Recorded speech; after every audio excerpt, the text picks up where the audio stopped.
अस्सलाम वालेकुम बच्चों। तो लास्ट टाइम हमने पढ़ा था ईआर एंडोप्लाज्मिक रेटिकुलम के बारे में हमने पढ़ा था। तो आज हमें उसके आगे और सेल ऑर्गेनेल्स के बारे में पढ़ना है। तो एंडोप्लाज्मिक रेटिकुलम को थोड़ा देख लेते हैं। हमने क्या पढ़ा था इसमें कि ये जो होता है थिन मेम्ब्रेनस एक नेटवर्क होता है जो न्यूक्लियस की आउटर मेम्ब्रेन से अटैच्ड होता है। ठीक है, दो तरह के एंडोप्लाज्मिक रेटिकुलम होते हैं, रफ और स्मूथ। स्मूथ बनाता है लिपिड्स और रफ बनाता है रफ बनाता है प्रोटीन्स। रफ वो होता है जो जिसके ऊपर राइबोसोम्स अटैच होते हैं, स्मूथ वो होता है जिसके ऊपर राइबोसोम्स अटैच नहीं होते। ठीक है, अब होता क्या है कि जब एंडोप्लाज्मिक रेटिकुलम ने प्रोटीन तैयार कर लिया, ठीक है, इसने प्रोटीन बना लिया, तो इस तरह से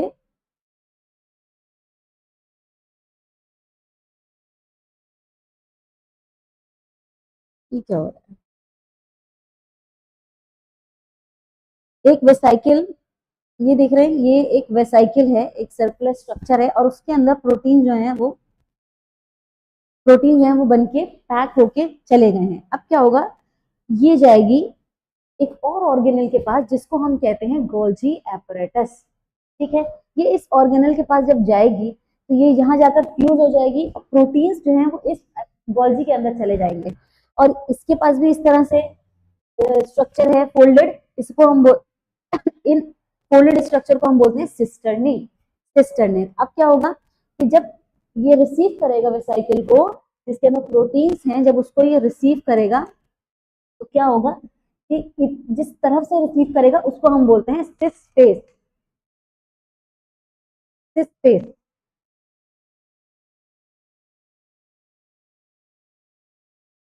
सिस स्पेस।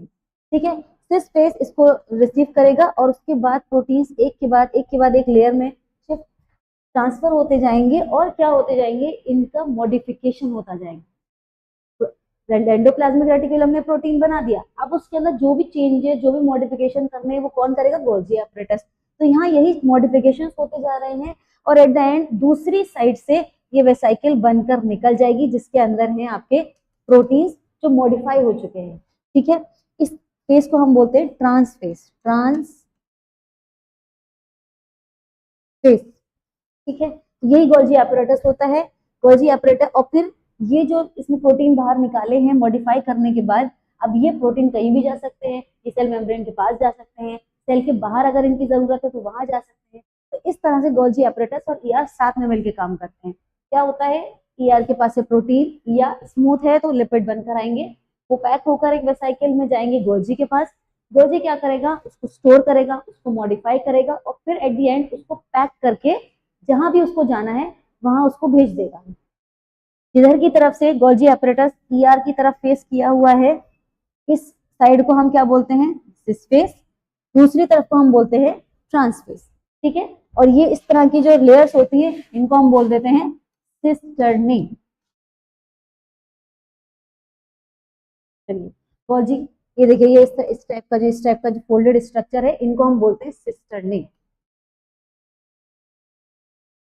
ठीक, डिस्कवर्ड बाय कैमिलो गोल्जी, इनके नाम के ऊपर ही इसको नाम दिया गया है। कैमिलो गोल्जी ने डिस्कवर किया था। Bounded by a single membrane, हमें याद रखना है, ईआर भी गोल्जी भी सबकी क्या है, सिंगल मेम्ब्रेन।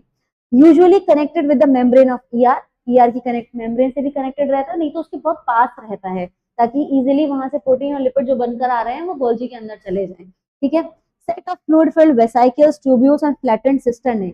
इस तरह से ये फ्लैटेंड स्ट्रक्चर है, इसको हम बोल देते हैं सिस्टर्ने, या फिर ट्यूब्यूल्स होंगे मतलब ट्यूब्स होंगे, या फिर वेसाइकल्स होंगी, इस तरह के स्ट्रक्चर रहेंगे, बॉल लाइक स्ट्रक्चर। और इसके अंदर प्रेजेंट होते हैं। देखिए ये बॉल लाइक वेसाइकल है, ये ट्यूब्यूल है, ये जो है ये पूरा सिस्टर्ने है। तो ये सब के सब होते हैं and they are arrange parallel to each other, एक दूसरे के पैरेलल लगे हुए होते हैं। तो और जो फेस ईआर की तरफ है उसको हम बोलते हैं सिस फेस, और दूसरी तरफ जो दूसरी तरफ है उसको हम बोलते हैं ट्रांस फेस। ठीक है, ईआर की तरफ से प्रोटीन आते हैं सिस फेस की तरफ और मॉडिफाई होकर और पैक होकर निकल जाते हैं ट्रांस फेस की तरफ।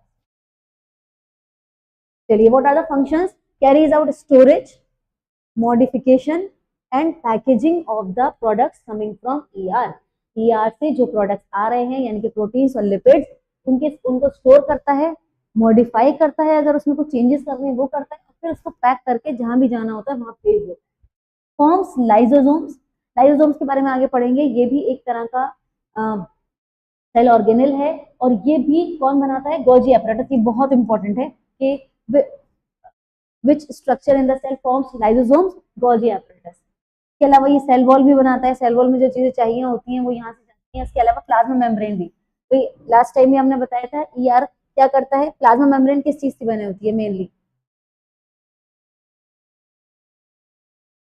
प्लाज्मा मेम्ब्रेन किस चीज से बनी होती है? Lipids and protein. ये दोनों ही ईआर से आ रहे हैं। प्रोटीन आ रहा है आरईआर से, लिपिड आ रहा है एसईआर से, और ये दोनों किसके पास जा रहे हैं? लिपिड्स भी प्रोटीन्स भी किसके पास जा रहे हैं? गोल्जी के पास। और गोल्जी क्या कर रहा है? इनको मॉडिफाई करके पैक करके और भेज दे रहा है। तो कहाँ भेजेगा? प्लाज्मा मेम्ब्रेन के पास। वहां प्लाज्मा मेम्ब्रेन को जिस चीज की भी जरूरत है वो ये वहां जाकर रिपेयर में और सब में काम करेगा। तो प्लाज्मा मेम्ब्रेन की फॉर्मेशन में काम करता है, और उसको हम क्या बोलते हैं? Membrane biogenesis. मेम्ब्रेन बायोजेनेसिस, ठीक। Forms acrosome of the sperm. ये भी बहुत इंपॉर्टेंट है कि एक्रोसोम स्पर्म की कहाँ बनती है, तो वो भी गोल्जी में बनती है। अब एक्रोसोम होती क्या है भी? ये हम जानते हैं कि ओवम है, और ओवम को फर्टिलाइज करने के लिए आता है स्पर्म, और उसके अंदर भी न्यूक्लियस होता है, ठीक है। अब इसमें होता क्या है?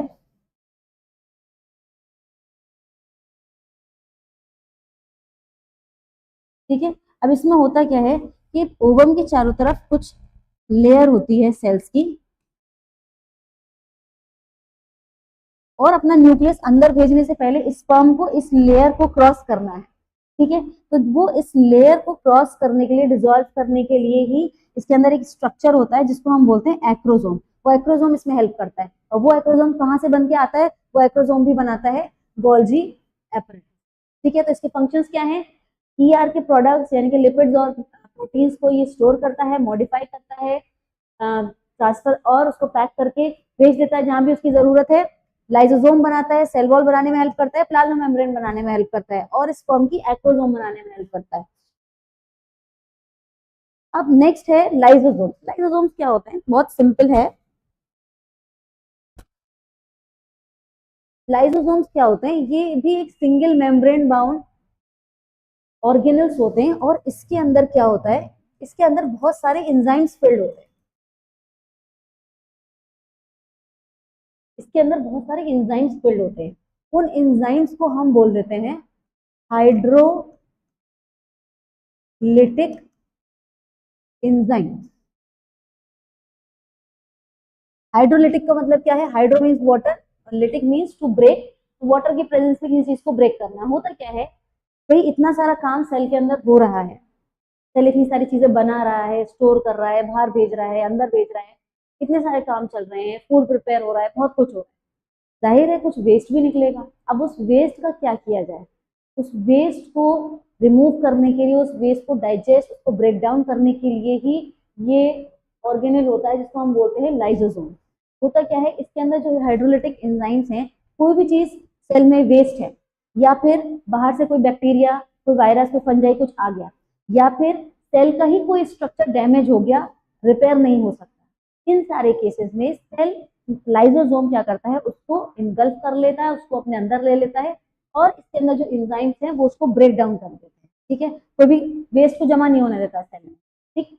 इसके अलावा अगर पूरा सेल ही डैमेज हो जाए और अब उसको रिपेयर नहीं किया जा सकता, पूरा सेल डैमेज हो जाएगा, तो क्या होगा? तो ये लाइसोसोम क्या करेगा? बर्स्ट हो जाएगा। और बर्स्ट हो जाएगा तो पूरे जो एंजाइम है वो सब में फैल जाएंगे, और पूरा का पूरा सेल डेड हो जाएगा, मर जाएगा, ठीक। तो कैसा होता है? Spherical single membrane bound. इसकी भी सिंगल मेम्ब्रेन होती है। Single membrane bound sac filled with digestive और हाइड्रोलिटिक एंजाइम्स। इनको हम डाइजेस्टिव एंजाइम्स भी कह सकते हैं क्योंकि ब्रेक डाउन कर रहे हैं, और हाइड्रोलिटिक भी बोलते हैं enzymes, capable of breaking down organic material. And enzymes of lysosomes are made by RER. याद रखिए बेटा, enzymes enzymes are mostly proteins. enzymes are mostly proteins. और प्रोटीन्स कहाँ बनते हैं? राइबोसोम्स में। और राइबोसोम कहाँ है? आरईआर के ऊपर। तो इसका मतलब ये कहाँ बन रहा है? आरईआर के ऊपर बन रहा है। ठीक है, तो लाइसोसोम्स की प्रोटीन्स, लाइसोसोम के एंजाइम्स कौन बनाता है? आरईआर। ठीक, लेकिन आरईआर कहाँ भेजता होगा? गोल्जी apparatus में। और गोल्जी apparatus उसको प्रॉपर मॉडिफाई करके पैक करके बाहर भेजता है। तो lysosome itself is made by Golgi apparatus। Lysosome को कौन बनाता है? गोल्जी apparatus, अभी हमने पढ़ा। लेकिन उसके एंजाइम्स कौन बना रहा है? Endoplasmic reticulum, found in all mammalian cells except RBC. RBC के अंदर नहीं होता, उसके अंदर न्यूक्लियस वगैरह कुछ भी नहीं होता है, बाकी सारे सेल्स के अंदर ये मिलेगा आपके। फंक्शंस ऑफ लाइसोसोम्स,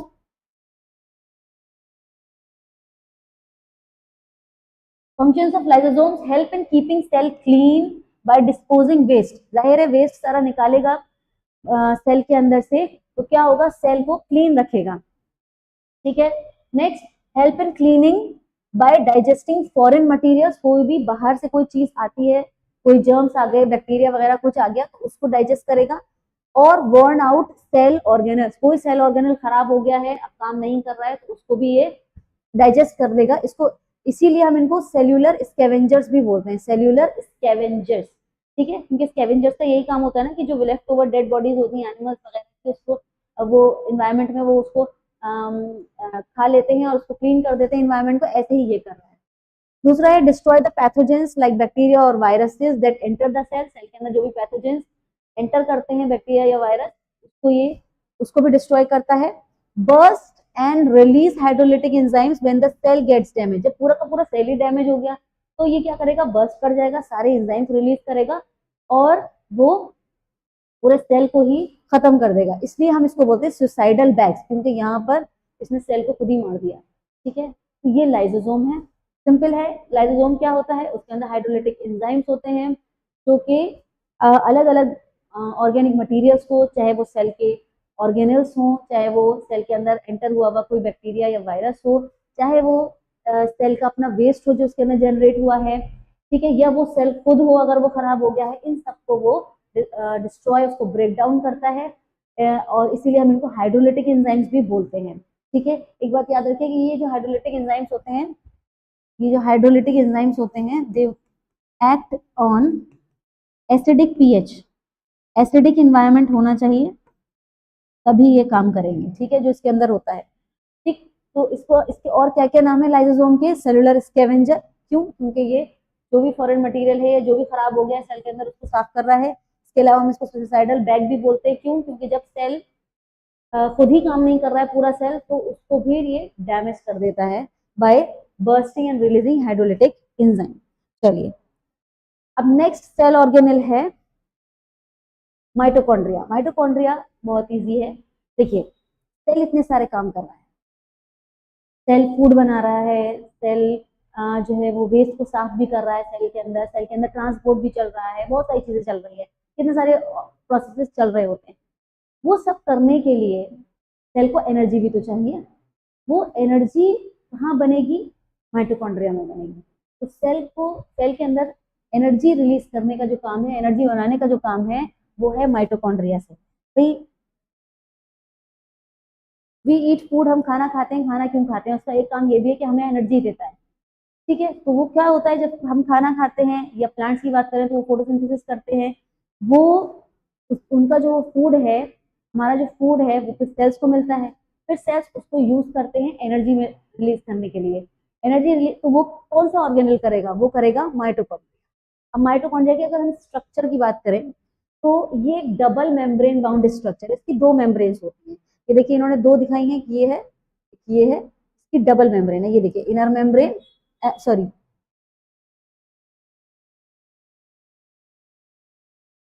देखिए ये एक इन्होंने दिखाई है, एक एक इस तरह से दिखाई है स्मूथ, ये तो है आउटर मेम्ब्रेन।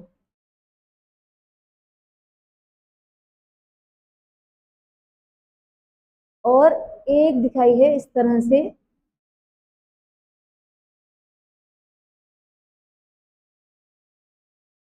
फोल्डेड, ये है इनर मेम्ब्रेन। ठीक है, ये जो फोल्डेड है ये इनर मेम्ब्रेन है, और ये स्मूथ है, फोल्डेड नहीं है, आउटर मेम्ब्रेन है। ये जो इनर मेम्ब्रेन जो फोल्डेड है, ये फोल्ड्स को हम बोलते हैं क्रिस्टे। क्रिस्टे। और please don't confuse it with Golgi apparatus. Golgi apparatus में होते हैं सिस्टर्ने और माइटोकॉन्ड्रिया में होते हैं क्रिस्टे। ठीक, चलिए अब जब हम इसके अंदर देखेंगे तो इसके अंदर भी ऐसे अंदर सेमी फ्लूइड सब्सटेंस भरा रहता है, उसको हम बोल देते हैं मैट्रिक्स। उसके अंदर कुछ राइबोसोम्स प्रेजेंट होते हैं, राइबोसोम्स जो प्रोटीन बनाते हैं। इसके अलावा एक बहुत इसके साथ अपनी एक यूनिक चीज है जो औरों में नहीं होती है, और ऑर्गेनल्स में नहीं होती, इसके पास अपना डीएनए होता है। डीएनए नॉर्मली होता है न्यूक्लियस में, लेकिन माइटोकॉन्ड्रिया के पास भी अपना डीएनए होता है। ये रहा। इसके अलावा इसके पास राइबोसोम्स भी है। राइबोसोम क्या करेंगे? प्रोटीन बनाएंगे। देखिए डीएनए तो मैंने आपको बताया था, डीएनए क्या है? कोड्स की तरह है हमारे अंदर। वो हर कोड कोई ना कोई प्रोटीन बनाएगा, कोई ना कोई फंक्शन करवाएगा। तो प्रोटीन बनने के लिए डीएनए की जरूरत है, इंफॉर्मेशन वहीं से आती है। न्यूक्लियस क्या करता है? उसके पास डीएनए है, वो सारे प्रोटीन बनवाता है, वहीं से इंफॉर्मेशन आती है, प्रोटीन बनता है। ठीक है, और सारा का सारा सेल उसी पर डिपेंड करता है। ठीक है, लेकिन डीएनए के साथ माइटोकॉन्ड्रिया के साथ क्या है कि वो डिपेंडेंट है न्यूक्लियस पे, पर पूरी तरह डिपेंडेंट नहीं है। उसके पास अपना डीएनए है, इसलिए वो अपने प्रोटीन्स भी और अपने राइबोसोम्स हैं, तो उसके अपने थोड़े से प्रोटीन्स को खुद बनाता है। ठीक है, तो वो पूरी तरह न्यूक्लियस पे डिपेंडेंट नहीं है। ओके, इसके अलावा एटीपी सिंथेस पार्टिकल्स आपने पढ़ा है कि एनर्जी करेंसी ऑफ सेल क्या होती है? ATP, energy currency of cell.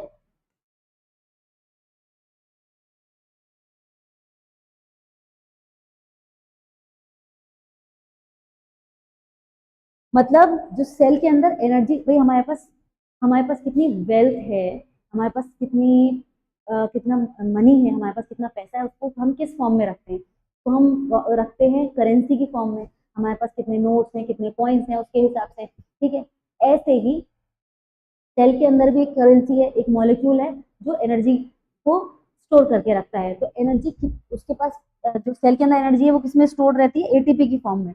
जितनी भी एटीपी मॉलिक्यूल्स है उतनी ज्यादा एनर्जी उसके पास है। तो एटीपी मॉलिक्यूल्स ही यहाँ पर फॉर्म होते हैं। तो माइटोकॉन्ड्रिया में क्या होता है? एटीपी का सिंथेसिस होता है। जो हम कह रहे हैं कि एनर्जी बनाता है, तो वो किस फॉर्म में बनाता है? एटीपी की फॉर्म में बनाता है। ठीक है, चलिए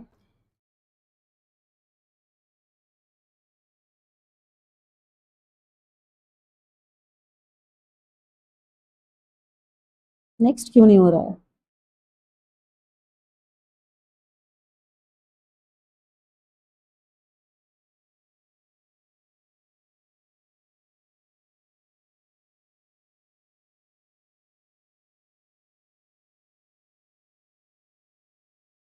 नेक्स्ट नहीं हो रहा है।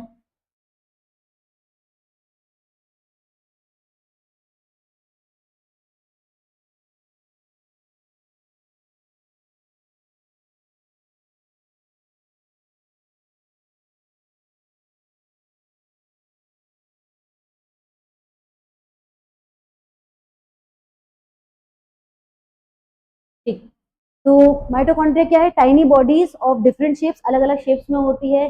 कुछ सॉसेस शेप में भी आपको मिल जाएगी और स्फेरिकल भी मिल जाएगी। बाउंडेड बाय डबल मेम्ब्रेन, ये बहुत इंपॉर्टेंट है, बहुत इंपॉर्टेंट पॉइंट है कि डबल मेम्ब्रेन्स होती हैं इसके चारों तरफ। एक होती है आउटर जो स्मूथ होती है, इनर जो होती है वो फोल्डेड होती है, इसको हम क्रिस्टी बोलते हैं। Outer membrane is porous, outer membrane जो होती है उसके अंदर पोर्स होते हैं छोटे छोटे। Inner membrane is folded into cristae, inner membrane folded होती है किसमें? क्रिस्टी में। which contains small rounded bodies called oxysomes और F0 F1 particles। होता क्या है? ये माइटोकॉन्ड्रिया है, इसके अंदर ये इनर मेम्ब्रेन है जो फोल्डेड है। तो इनर मेम्ब्रेन के ऊपर क्या होता है? यहाँ पर इनर मेम्ब्रेन में छोटे छोटे, यहाँ पर ये डॉट लाइक स्ट्रक्चर्स आप देखेंगे। अगर मैं यहाँ दिखाऊं, देखिए यहाँ पर इनर मेम्ब्रेन के ऊपर ये छोटे छोटे डॉट लाइक स्ट्रक्चर्स आप देखेंगे, इनको हम बोलते हैं ऑक्सीजोम्स। इनको बोलते हैं ऑक्सीजोम्स या F0 F1 पार्टिकल्स, और यहीं पे एटीपी का सिंथेसिस होता है। Oxysomes contain enzymes for ATP synthesis. Oxysomes में क्या होता है? एंजाइम्स होते हैं एटीपी सिंथेसिस के लिए। Mitochondria has its own DNA, अपना डीएनए होता है, and 70S type ribosome. Ribosome में मैंने आपको बताया था दो टाइप के होते हैं, 80S 70S। तो माइटोकॉन्ड्रिया में कौन से टाइप के राइबोसोम होते हैं? हमें याद रखना है, 70S टाइप के। That help to make some of their own proteins. Semi autonomous organelle. अभी बताया है कि माइटोकॉन्ड्रिया का अपना डीएनए होता है, अपने राइबोसोम्स होते हैं, जिसकी वजह से वो अपने कुछ प्रोटीन खुद बना सकता है। इसीलिए इसको हम और क्या बोलते हैं, सेमी ऑटोनोमस ऑर्गेनल, मीनिंग थोड़ा सा पूरी तरह से न्यूक्लियस पर डिपेंडेंट नहीं है, कुछ वो काम खुद भी कर सकता है। ठीक है, that is why it is called semi autonomous organelle. तो ये बहुत इंपॉर्टेंट है कि कौन सा ऑर्गेनल सेमी ऑटोनोमस होता है। एक होता है माइटोकॉन्ड्रिया और होती है प्लास्टिड्स, जो हम आगे पढ़ेंगे। ठीक, what are the functions of mitochondria? Site of cellular respiration. भाई जो हम कह रहे हैं कि एनर्जी फॉर्मेशन, ये एक्चुअली क्या होता है? रेस्पिरेशन। रेस्पिरेशन जो प्रोसेस है वो क्या होता है? फूड हम लेते हैं, उससे एनर्जी को रिलीज करना। ओके, तो रिलीज ऑफ एनर्जी और production of energy, you can say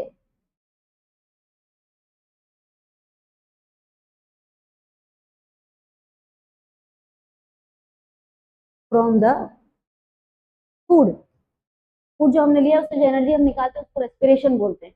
तो और कौन सा ऑर्गेनल ये काम कर रहा है? माइटोकॉन्ड्रिया। एटीपी प्रोड्यूस कर रहा है, एटीपी की फॉर्म में एनर्जी होती है, क्योंकि ये एनर्जी रिलीज कर रहा है, इसलिए हम इसको और क्या बोलते हैं? Power house of the cell, क्योंकि ये पावर मीनिंग द एनर्जी दे रहा है सेल को। ठीक है, तो दैट इज माइटोकॉन्ड्रिया। एक बार और देख लेते हैं माइटोकॉन्ड्रिया को। ये आउटर मेम्ब्रेन है, फिर इनर मेम्ब्रेन है, जिसको हम क्या बोलते हैं? क्रिस्टी फोल्डेड है। आउटर मेम्ब्रेन को हम बोल देते हैं सिंपली आउटर मेम्ब्रेन। ये अंदर जो पूरा मटेरियल है यहाँ मैट्रिक्स बोल देंगे। फिर यहाँ पर इनके पास अपना डीएनए पड़ा होता है, अपने राइबोसोम्स होते हैं। ठीक है, अपने राइबोसोम्स होते हैं।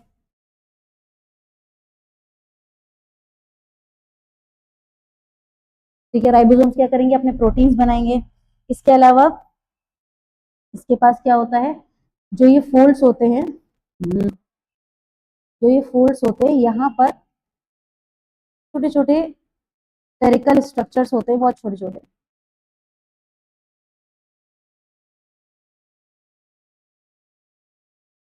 ठीक है, इनको हम क्या बोल देते हैं?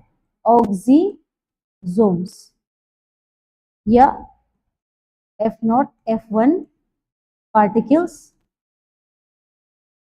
ठीक, और इनका काम क्या है? एटीपी को सिंथेसाइज करना, क्योंकि यहीं पे एंजाइम्स होते हैं एटीपी सिंथेसिस के। तो माइटोकॉन्ड्रिया हमारा हो गया है।